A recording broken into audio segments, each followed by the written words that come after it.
Chào mừng các bạn quay trở lại với MMA Talk Hub Series 2023. Tôi là Huy Pencil. Và ngày hôm nay ở studio của chúng ta, vị khách mời của episode lần này là một cô gái vô cùng xinh đẹp đến từ một công ty đa quốc gia trong lĩnh vực công nghệ quảng cáo. Bạn Vi và hiện nay đang là Country Head of Ads của Appier. Rất là cảm ơn Vi đã dành thời gian đến với lại MMA Talk Hub Series hôm nay. Cảm ơn anh Huy, mình là Vi. Hiện tại thì mình đang handle toàn bộ mảng ad của Appier ở Việt Nam.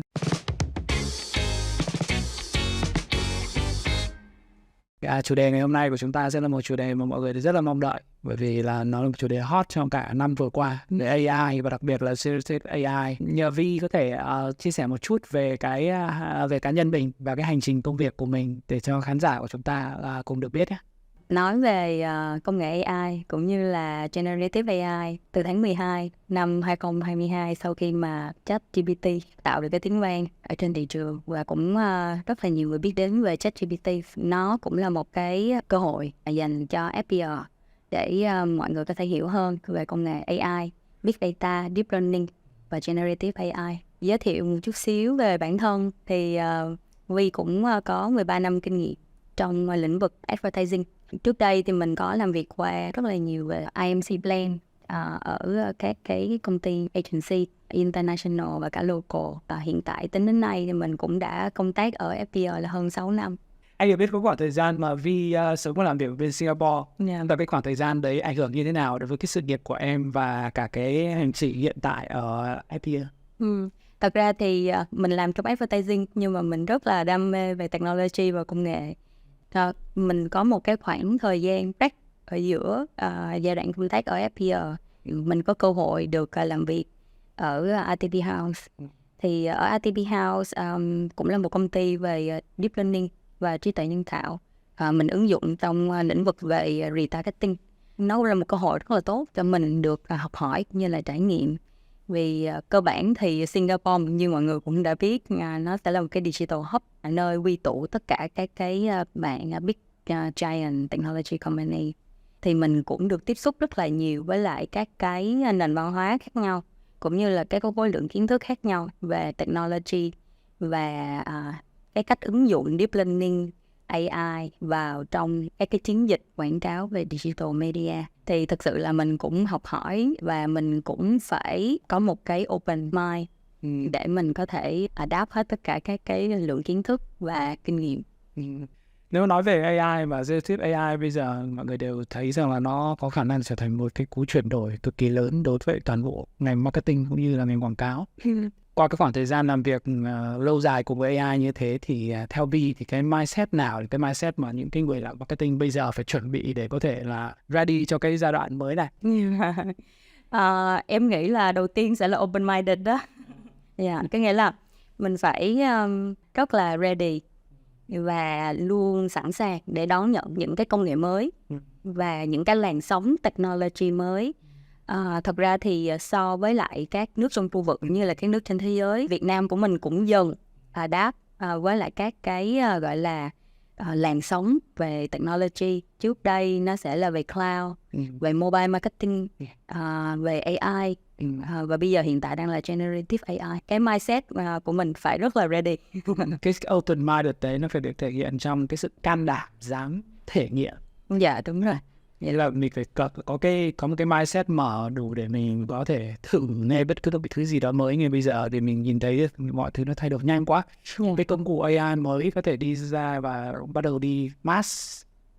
Với ChatGPT đó chỉ trong có một khoảng thời gian rất là ngắn đã đạt được khoảng 10 triệu user rồi. Nghe thật với tốc độ khủng khiếp nhất. Tất cả những cái công cụ này nó sẽ thay đổi luôn cái gọi là lợi thế cạnh tranh của công ty.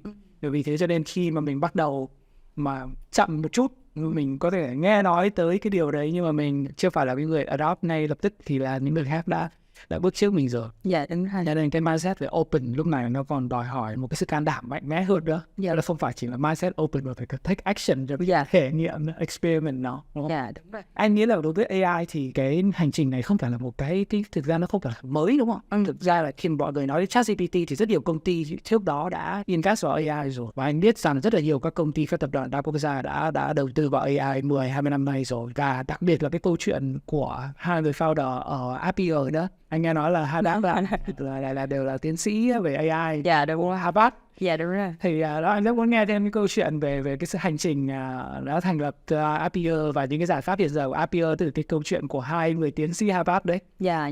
Thật ra thì AI luôn là cái DNA của Appier xuyên suốt cả 11 năm. Riêng đối với lại hai bác co-founder là bác Chin Han và bác Châu, hai anh là classmates, là bạn học cùng với nhau ở trường đại học Harvard. Các bác đều gọi là kinh qua các cái bài học kiến thức liên quan tới phát triển công nghệ AI cách đây từ rất là lâu rồi, cách đây hơn 20 năm rồi. Thì 11 năm trước, sau khi tốt nghiệp tiến sĩ ở đại học Harvard, các bác cũng có một vài những cái dự án project cùng với lại trường đại học Harvard và Stanford. Thì cái dự án mà nổi bật nhất là cái công nghệ ô tô TriCar, xe lái tự động. Thì hiện tại bây giờ là như anh cũng đã biết là Tesla họ cũng đang leverage cái phần công nghệ này cho các cái sản phẩm của họ. Thì 11 năm trước sau khi mà tốt nghiệp đại học xong thì hai bác cùng quyết định là quay về Taiwan để thành lập Appier tính tới hôm nay. Thật ra ban đầu thì chỉ là một cái mindset về là tôi muốn build một cái công nghệ về AI, Artificial Intelligence. Các bác cũng chưa có một cái định hướng cụ thể chính xác rằng là mình sẽ apply công nghệ AI vào trong những lĩnh vực gì. Tuy nhiên thì sau đó vì là cái nền móng và cái backbone là về technology, cho nên là mình sẽ có thể apply được AI và Big Data vào rất là nhiều cái lĩnh vực trong cuộc sống. Cái lĩnh vực mà tiên phong của Appier chọn lựa đó là apply AI vào digital media, đặc biệt là về paid media. Mình xác định chính xác các cái bạn user potential trong một cái campaign, một cái chiến dịch thông qua leverage cái công nghệ artificial và Big Data.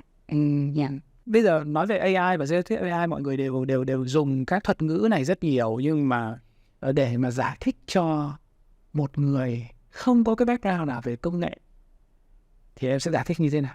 Anh sẽ dễ tìm kiếm nhất ở trên Google đi ha. Thì nó sẽ là công nghệ trí tuệ thông minh nhân tạo tạo sinh. Hồi trước nó sẽ là trí tuệ thông minh nhân tạo. Cái nền móng của nó sẽ đến từ là Deep Learning và Big Data. Deep Learning và Big Data cộng hưởng vào nó sẽ có thể support được cho mình ở các cái function về mặt gọi là optimization cũng như là prediction. Predict được các cái hành vi behavior của user. Predict được xem là ngày mai bạn user này bạn sẽ có khuynh hướng là bạn mua cái sản phẩm gì trên online. Khi mà công nghệ AI phát triển lên một cái bậc mới là Generative AI thì nó không chỉ là thu nhận data thông tin và analyze thông tin mà nó sẽ còn có thể giúp cho mình tạo sinh các cái nội dung mới. Thì các cái nội dung này hiện tại mình sẽ có thể play được around với lại copy, text, hình ảnh, video và code.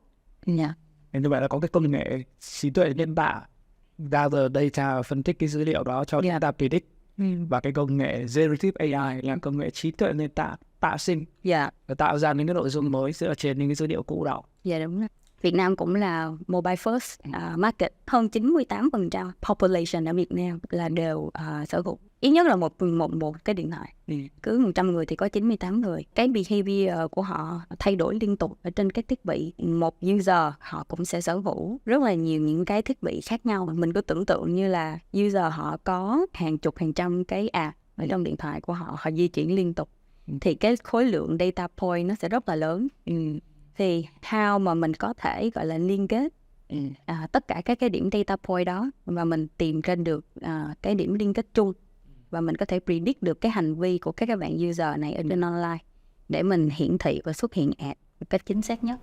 Cái năng lực của trí tuệ nhân tạo nó sẽ xử lý được với khối lượng dữ liệu khổng lồ như vậy mà trước giờ mình không làm được. Dạ đúng rồi. Và nó sẽ có thể giúp cho mình target và try cái chiến dịch của mình tới một cái goal xác định từ ban đầu. Anh có hai đứa con gái, một đứa 9 tuổi, một đứa 7 tuổi. Anh đôi khi cũng suy nghĩ thử xem là đến bây giờ nó hỏi anh là AI là gì hay là generative AI là gì, bây giờ phải thích như thế nào. Sau khi nghe anh nói thì anh rất là thích như này. Tưởng tượng AI là giống như một người bạn rất là giỏi học thuộc lòng và học thuộc lòng được mọi thứ. Thế cho nên là khi mà mình hỏi bạn ấy bất cứ một cái điều gì thì bạn ấy đều có một cái câu trả lời nào đấy tự dựa trên những gì bạn ấy đã học thuộc lòng. Và để nó có thể giúp cho chúng ta có thể làm việc cùng nhóm cùng với bạn ấy rất là Là hay khi mà có một người bạn mà có cái khả năng ghi nhớ khủng khiếp như thế. Còn mà Gen AI thì nó sẽ là giống như một người bạn mà có khả năng sao chép lại bài hay viết vẽ của con theo cái cách mà con viết hay là theo cái cách của con vẽ. Anh hiểu đúng không? Dạ đúng. Thật ra thì mình sẽ có thể hiểu nó theo một cái khía cạnh, nó là một cái bạn assistant, một cái bạn đồng nghiệp cùng với mình. Thì bạn sẽ có khả năng phân tích, handle một cái khối lượng data lớn để phục vụ cho một cái mục đích về mặt business mà mình mong muốn. Thì thật ra là em nghĩ là tùy vào cái objective của mình là gì để mình có thể ứng dụng và mình hợp tác cùng với lại bạn đồng nghiệp này. Quan trọng cuối cùng của AI sẽ không thay thế chúng ta mà sẽ là trở thành một người assistant cực kỳ hiệu quả. Thì những cái tool của Appier trong xuyên suốt cái hành trình đó thì cái người assistant và AI của Appier sẽ hỗ trợ khách hàng, advertiser, các marketer như thế nào? Em có thể mô tả cho anh cái journey như vậy à? Let's say là một nhãn hàng là travel đi, thì bạn sẽ có rất là nhiều cái digital access khác nhau, bao gồm cả website và app. Đôi khi bạn sẽ có những cái offline event. Khi mà mình nhìn về mặt gọi là user data, mình sẽ có những cái data hidden there ở trên mobile, ở trên website, ở offline, email, số điện thoại. Làm sao để mà mình có thể gọi là học hiểu cũng như là liên kết các cái data point này lại với nhau thành một cái chuỗi thông tin có nghĩa và predict các cái hành vi của các bạn user trên digital. Thì đó là cái nơi mà mình sẽ ứng dụng cái công nghệ AI cũng như là Big Data vào trong cái giải pháp AdTech của Appier. Thì hiện tại ngoài công nghệ AI, Appier còn build up một cái hệ thống DMP. Thì trong DMP này hiện tại đang có hơn 50 triệu unique user người dùng. Cross-screen thì mình sẽ xác định được chính xác là các cái bạn user này họ sở hữu bao nhiêu thiết bị, các cái online behavior của các bạn này như thế nào, tần suất mà các bạn này consume ad, các cái nội dung mà các bạn này consume, các cái thông tin về ad như thế nào. Khi mà brand họ có các cái nhu cầu họ mong muốn để target các bạn user này ở trên môi trường digital, thì mình sẽ có thể triển khai các cái dạng chiến dịch targeting cross-read theo ngữ cảnh và theo cái behavior mà mình học được từ DMP của Appier. Như vậy cái bước đầu tiên là cái quan trọng nhất của người assistant này là sẽ giúp cho mình có thể đi tìm hiểu về những người khách hàng vô hình. Biến trở thành khách hàng hữu hình thì ra có những cái chuyện gather tin trên cái data management platform. Đúng rồi. Thì thật ra là cái câu chuyện này nó critical hơn từ sau cái việc gọi là cookieless world. Hầu hết thì mình sẽ không có tracking được user theo cookie. Hầu hết tất cả các bạn publisher và các cái nhà quảng cáo đều chuyển sang contextual và keyword targeting. Tuy nhiên thì ví dụ như anh Huy đang xem một cái bài article nói về travel. Cũng chưa chắc rằng là anh Huy đang có nhu cầu và đang có interest về travel. Thì khi mà mình cộng hưởng vào cái Big Data hay là DMP của Appier, em sẽ có thể hiểu được rằng là mới vừa tuần trước anh Huy search về Bali. Anh đang tìm một cái nhà đơn vị cung cấp tour cho cả gia đình của anh. Hoặc là ví dụ như anh lên những cái blog travel để anh xem thêm về các món ăn ngon ở Bali chẳng hạn.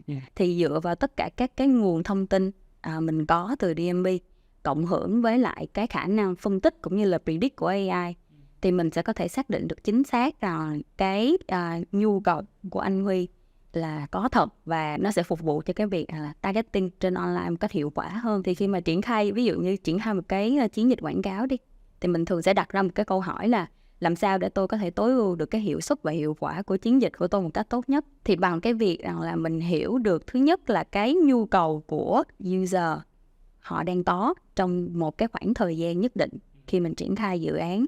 Thứ hai nữa là mình sẽ có thể quyết định để xuất hiện ad cho các bạn user này theo cross-read. Thì từ đó mình sẽ có thể maximize được cái reach and frequency. Thì em sẽ có thể quyết định là trong xuyên suốt một cái chiến dịch một tuần như vậy, em sẽ xuất hiện ad cho anh Huy bao nhiêu lần và nội dung em nên xuất hiện ad cho anh là gì. Ví dụ như anh quan tâm về đồ ăn ở Bali chẳng hạn, thì Generative AI nó cũng sẽ hỗ trợ ở cái việc rằng là tạo ra những cái đoạn copy, text và hình ảnh liên quan đến đồ ăn để em sẽ có thể target. Như vậy là cái assistant đầu tiên mà AI có thể làm được là giống như một thám tử tư. Dạ, anh có thể nghĩ như Và vậy. season thứ hai là khi mà bắt đầu viết content được theo cái interest đó thì là như này bạn. Dạ.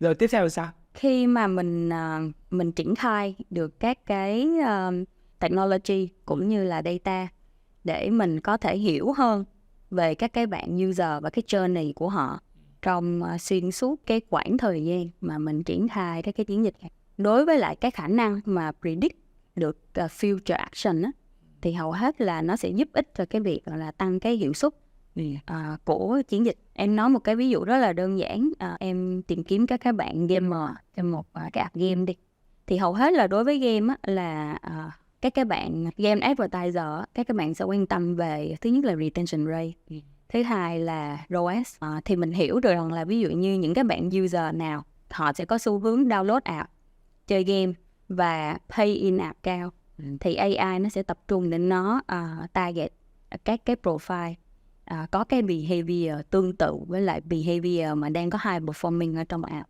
Thì bằng cái việc mà learning như vậy á, liên tục suốt 24/7 và automate các cái chiến dịch cũng như là predict các cái hành vi của user trong tương lai, combine lại nó sẽ giúp ích được cho mình ở trong cái lĩnh vực chạy paid media.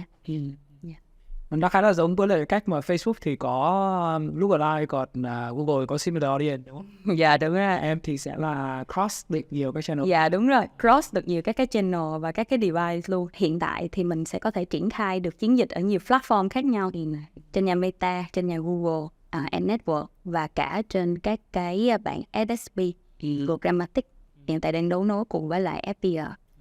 Dạ. Em mới nhắc đến một cái case là một cái ứng dụng game á. Thì với Generative AI, tức là cái phần mà viết content thì nó ứng dụng được như thế nào cho cái campaign với lại một cái app game như thế? Nếu mà anh nói về gọi là chạy paid ad đi, cơ bản là Generative AI nó sẽ có thể support được cho ad solution của FBR nhiều nhất sẽ nằm ở cái mảng rồi create ra các cái keyword. Khi mà mình define bạn user thì mình sẽ nhìn ở trong cái DMP profile các bạn user họ là ai, download bao nhiêu app game thì sẽ được gọi là gamer, bao nhiêu app game thì sẽ được gọi là hạt gamer, các cái thể game khác nhau như thế nào, gồm có MMO, casual game, hyper casual game. Thì khi mà mình lookalike trên hệ thống á, almost thì mình chỉ nhìn thấy được các cái keyword liên quan đến brand nè, liên quan tới vertical là game, liên quan tới competitor chẳng hạn. Chắc chắn nó sẽ có những cái mặt hạn chế của nó. Thì khi mà mình apply công nghệ AI á, Generative AI, thì Generative AI sẽ có thể support được cho mình suggest gần như hơn 1 triệu các cái cụm keyword khác nhau cho một cái chiến dịch.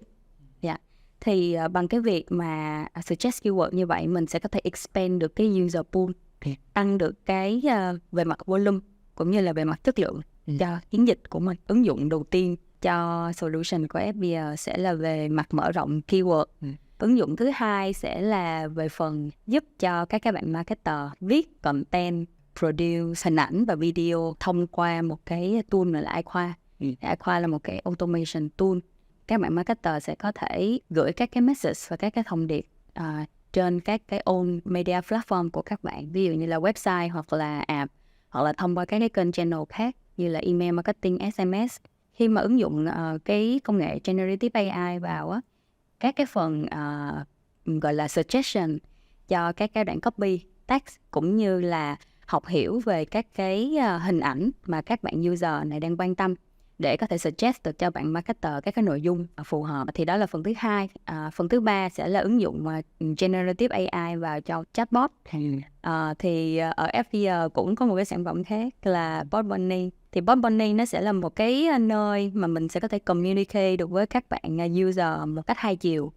Thì vì là hai chiều cho nên mình sẽ cần hiểu được cái tone and mood cũng như là cái câu hỏi và cái nhu cầu của các bạn user khi bạn tương tác cùng với lại nhãn hàng ở trên website hoặc là ở trên app là như thế nào, để Generative AI có thể support được mình về mặt gọi là thông điệp là gì, mình cần feature hình ảnh như thế nào, cái nội dung mà mình sẽ deliver thông qua cái chatbot đó. Thì hiện tại là đang ứng dụng Generative AI vào 3 cái product line chính. của anh bây giờ? Anh nhớ là ngày xưa anh vẫn hay nói với mọi người là digital marketing nó giống như là, nó khác biệt với lại marketing truyền thống, nó giống như cái hành trình mà một người một con trai đi tán tỉnh cô gái ấy. Tức là cái đầu tiên là mình sẽ phải đi để tìm hiểu cô ấy, xem sở thích của cô ấy như thế nào. Dạ. Đó, rồi từ sau mình sẽ phải tweet với cô ấy, và cái thứ ba là mình trò chuyện với cô ấy. Đúng không? Nó khác biệt với lại hồi xưa là làm advertising, tức là chỉ là 1 triệu thì bây giờ là 2 triệu. Dạ. Digital marketing. Thế nhưng mà với digital AI có vẻ như là bây giờ kể cả cái chuyện mà tìm hiểu về cô ấy là AI cũng làm được. Dạ. Viết thư cho cô ấy AI cũng làm được, mà trò chuyện của cô ấy thì AI cũng làm được. Nếu vậy thì cái vai trò của người làm marketing về mặt sáng tạo á, nó có bị ảnh hưởng gì không? Mình hết chỗ để chơi rồi hay sao? Thật ra thì nó sẽ tùy vào cái góc nhìn của mình. Mình nhìn thấy bạn Generative AI này là một bạn assistant của mình, hay là một cái bạn mà gần như là có thể làm được hết tất cả mọi thứ, thì em nghĩ là nó sẽ tùy vào cái kinh nghiệm cũng như là cái tổng lượng kiến thức mà mình có trong từng cái ngành khác nhau. Mình lấy ChatGPT là một ví dụ. Con người mình cũng sẽ là nhân tố để có thể key in các cái cụm keyword và hướng dẫn instruct cho ChatGPT tạo ra các cái nội dung mà mình mong muốn. Rồi sau đó khi mà ChatGPT họ tổng hợp tất cả các cái lượng thông tin để gửi lại đến cho mình, thì mình cũng sẽ cần phải review qua về mặt gọi là độ chính xác của data, cũng như là cái tone and mood mà mình muốn deliver trong cái phần thông tin của mình. Nên em nghĩ thì nó sẽ là gần như là một bạn assistant, trợ lý thôi, đúng không? Trợ lý hỗ trợ mình. Thực ra người làm marketing cũng vẫn là phải hiểu được khách hàng về tâm lý trước. Tất nhiên có thể có những công cụ sẽ giúp cho chúng ta gao được khối lượng dữ liệu rất lớn để ta có thể dùng cái trực giác và những cái kinh nghiệm cũng như là những cái phương pháp luận phân tích của mình để dùng cái sự thấu cảm đó kết nối với lại tất cả những dữ liệu đó mà mình ra quyết định. AI là người assistant giúp cho chúng ta ra quyết định được tốt hơn. Kể cả cái chuyện viết nói thư tình đó. Anh nghĩ là AI viết thư tình thì nó sẽ rất là khô, anh cũng thử rất là nhiều rồi. Thuật ngữ của Gen Z bây giờ nó có cái từ gọi là từ vô tri. Nó viết vô tri lắm. Trên trang này là có tình huống là những người làm sáng tạo có thể là sẽ bay trên những cái thông tin success như thế, sau đó mình cũng phải sửa, mình phải cung kim lại, phải gọt gúa khá là nhiều đó, thì cuối cùng nó mới trở thành một cái thứ gì đó mà nó chạm được tới khách hàng của họ xem. Em rất là đồng ý với anh Huy ở cái việc là AI không thể thay thế được con người của mình, đặc biệt là ở cái sự thấu hiểu và thấu cảm các bạn khách hàng. Em lấy một cái ví dụ, cái chiến dịch mà em làm, đây là một cái nhãn hàng, các bạn có một cái website bán hàng về mỹ phẩm. Từ phía của brand side, họ sẽ có cho mình các cái thông tin về mặt gọi là brief TA của bạn là ai. Thì hầu hết nếu như mà về cosmetic thì almost 100% sẽ là nữ.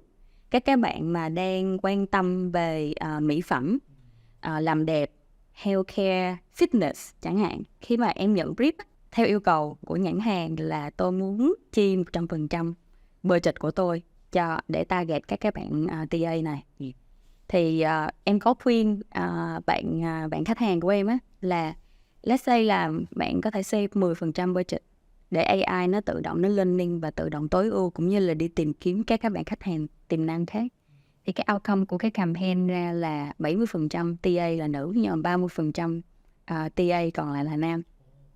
Cái mà tạo được cái ấn tượng mạnh cho em, đặc biệt là cho em và khách hàng, đó là cái thời gian mà để đưa ra quyết định để mua hàng ở trên website của bạn nam nhanh hơn và ngắn hơn của bạn nữ rất nhiều. Nghĩa là theo cái behavior bình thường, bạn nữ sẽ vào website tìm kiếm thông tin, đọc thông tin material là gì, đúng không? Công dụng là gì, sau đó mới quyết định check out và mua hàng.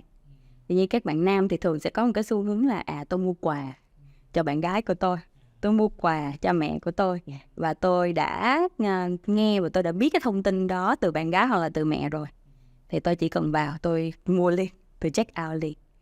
Thì nếu như mà mình không có cái 10% budget đó để AI nó có thể tự động learning và suggest cho mình những cái nhóm potential client khác, mình sẽ không có được cái phần revenue đến từ các bạn TA là nam trong cái chiến dịch cụ thể.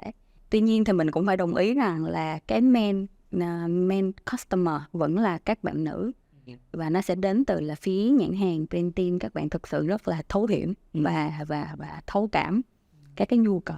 của customer của các bạn. Cho cái case ấy, consumer và shopper nó có thể ở hai cái chân dung nó hơi khác nhau một chút. Dạ. Đúng không?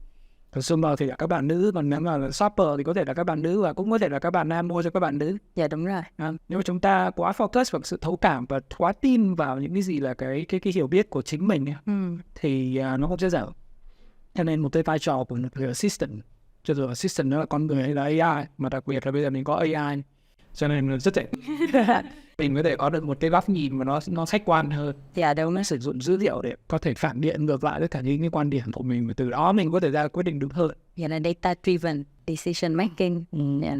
Mình sẽ có những cái decision dựa trên một cái khối lượng data đã được AI phân tích rồi, thì nó sẽ khách quan hơn, cũng như là nó sẽ cộng hưởng vào cái sự thấu hiểu và thấu cảm của con người, thì nó sẽ là một cái gọi là combination giữa cả con người lẫn cả bạn AI. Yeah. Anh nghĩ chúng ta nói về mindset rồi chúng ta nói về tool set, chính là những cái ứng dụng mà em đã liệt kê ra. Cái thứ ba nữa, khi mà nói chúng ta nhìn vào skill set, thì một cái skill set mà cho dù là AI hay là sau này có những cái công nghệ khác diễn ra, thì anh nghĩ là cái skill set về cái năng lực thấu hiểu khách hàng, cái năng lực thấu cảm đó vẫn luôn luôn là một cái chính quan trọng, đúng không? Đúng. Em nghĩ còn cái skill set nào mà các marketer, các advertiser cần phải chuẩn bị khi mà họ bắt đầu làm việc cùng với lại những cái công cụ generative AI? Em nghĩ thứ nhất là về các cái nền tảng kiến thức cơ bản. Khi mà mình adapt cùng với lại cả thế giới thì mình cũng sẽ phải cần có những cái nền tảng kiến thức cơ bản. Generative AI là gì, AI là gì, deep learning là gì. Thứ hai nữa là sẽ là một cái như hồi đầu em có nói, là mình cần phải rất là open-minded, và cộng vào đó sẽ là một cái gọi là sự dũng cảm đó, để có thể gọi là thử nghiệm, experiment, testing các cái technology mới và ứng dụng các cái technology mới, các cái solution, attack market mới vào trong business của mình. Dạ. Em có câu hỏi cho anh Huy. Cái làn sóng generative AI nó cũng bắt đầu từ cuối tháng 12 năm ngoái. Đối với lại một CEO của một digital agency, thì anh suy nghĩ gì về generative AI? Và anh có cảm nhận gì về generative AI? Anh là gốc digital, anh hồi xưa là Chief Digital Officer của Ogilvy hồi năm 2012, chắc là Chief Digital Officer đầu tiên của Việt Nam. Nhưng mà sau đó thì năm 2014 khi mà anh establish cái digital agency thì sau đó thì anh mở rộng nó ra. Bây giờ Pencil là một cái marketing group mà anh định bị là cultural marketing. Thì nó có nhiều các aspect ở trong đấy. Anh làm IMC rất là nhiều, chứ không phải chỉ còn digital, nhưng mà mình luôn luôn adopt digital technology khá là nhanh. Đối với cái trạng của generative AI thì thực ra tụi anh nhận thấy nó từ khá lâu trước đấy, và cũng đã sử dụng thử trong một số các dự án về công nghệ cho AR, VR, một số những cái dự án về design. Anh thì có quan điểm rằng là giống như em nói, nó là một assistant, một cái việc làm việc với assistant như thế nào cho hiệu quả cũng là một cái loại kỹ năng mà mình cần phải học hỏi, và kỹ năng đó tụi anh gọi là creative leadership, cho nên gọi là lãnh đạo sáng tạo. Cái câu chuyện về lãnh đạo sáng tạo nó được truyền cảm hứng từ một người cũng khá là có tiếng trong cái lĩnh vực về design và của thế giới, giáo sư John Maeda. Giáo sư John Maeda phân tích có một cái bài mình nhớ là cái TED Talk của giáo sư nói về cái hành trình thay đổi của công nghệ ứng dụng trong design và creative nói chung. Thì thực ra bất kể một cái device mới nào, một cái công nghệ lớn nào nó đều xoay dần xung quanh những cái vòng lặp. Nó tức là nó có quy luật.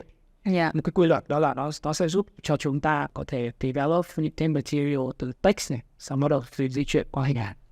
Hình ảnh sau đó là âm thanh rồi đến là video. Ở bên anh ấy thì anh nhận thấy rằng là không phải chỉ cái vòng lặp, cái quy luật này nó không phải chỉ là 4 cái đó nữa, mà bổ sung thêm cho cái lý thuyết của giáo sư Maeda thì tụi anh nghĩ rằng nó còn có trải nghiệm nhật vai, tức là trải nghiệm gaming nữa.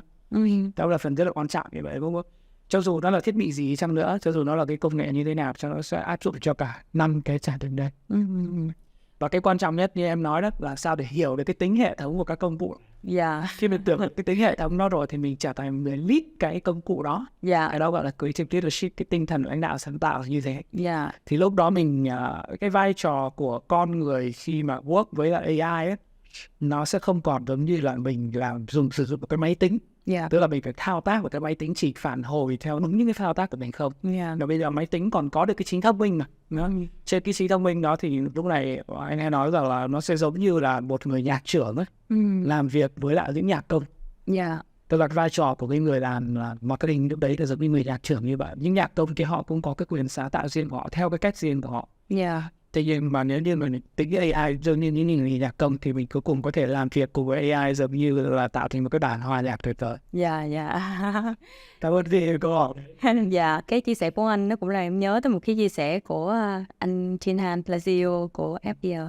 Thì anh ấy cũng có share rằng là thật ra mình nên treat AI hoặc là generative AI như là một bạn đồng nghiệp, colleague của mình thôi.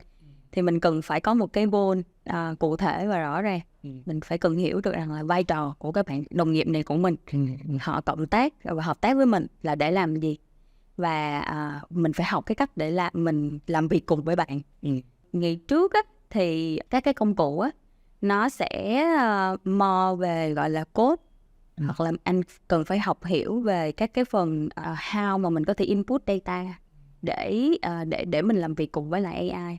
Thì nó sẽ khó khăn hơn bây giờ rất là nhiều về mặt gọi là trải nghiệm của bạn marketer đối với lại từng cái tool mà hiện tại đang có mặt ở trên thị trường. Thì em thấy thật ra là từ phía các cái công ty adtech và martech, các bạn cũng phát triển rất là nhiều về mặt gọi là làm sao để cho AI trở nên dễ hiểu hơn, gần gũi hơn và dễ sử dụng hơn. Các bạn marketer dễ adapt và dễ optimize các cái chiến dịch của các bạn ở trên các cái nền tảng solution. Mình phải học cách để làm việc với AI đấy. Đúng rồi. Phải học cách làm việc với AI với cái sự tôn trọng nó.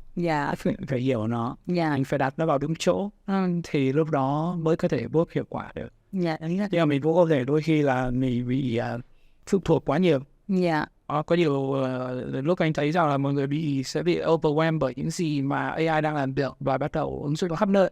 Nhưng mà khi mà ứng dụng xong mình sẽ thấy rằng là một thời gian sau mình sẽ thấy cái impact của cái chuyện là nó thiếu đi cái tính thấu cảm này, thiếu đi cái tính sáng tạo, thiếu đi những cái điểm mới mẻ. Cho nên cái vai trò của con người sẽ không thể nào tách rời với lại các công cụ đấy. Em đồng ý. Bởi vì không sao có được cái tính nhân văn riêng của những người làm. Đúng, em đồng ý. Rất là cảm ơn vì cho buổi nói chuyện ngày hôm nay, thực sự là nhiều cái thông tin rất là hữu ích về cá nhân anh. Và em có một cái lời khuyên nào dành cho những khán giả ăn xem của chúng ta như một cái key take out cuối cùng của cái buổi trò chuyện ngày hôm nay không? Thật ra thì nó sẽ đến nhiều từ cái passionate của em. Mình sẽ ứng dụng technology vào trong các cái lĩnh vực cuộc sống để giúp cho cái cuộc sống của mình nó trở nên dễ dàng hơn và hiệu quả hơn. Thì đó cũng là một trong những lý do tại sao mà em gắn bó cùng với lại FPL trong suốt thời gian dài như vậy. Em chỉ có một cái thông điệp mà muốn chia sẻ thôi. Có nghĩa là thật ra mình đang sống trong một cái thời đại mà mình được adapt và học hỏi rất là nhiều các cái nền văn hóa, technology, culture đến từ rất nhiều nơi trên thế giới. Thì cái tâm thế của mình là một người marketer, mình nên gọi là cởi mở và đón nhận các cái xu hướng một cách gọi là tích cực.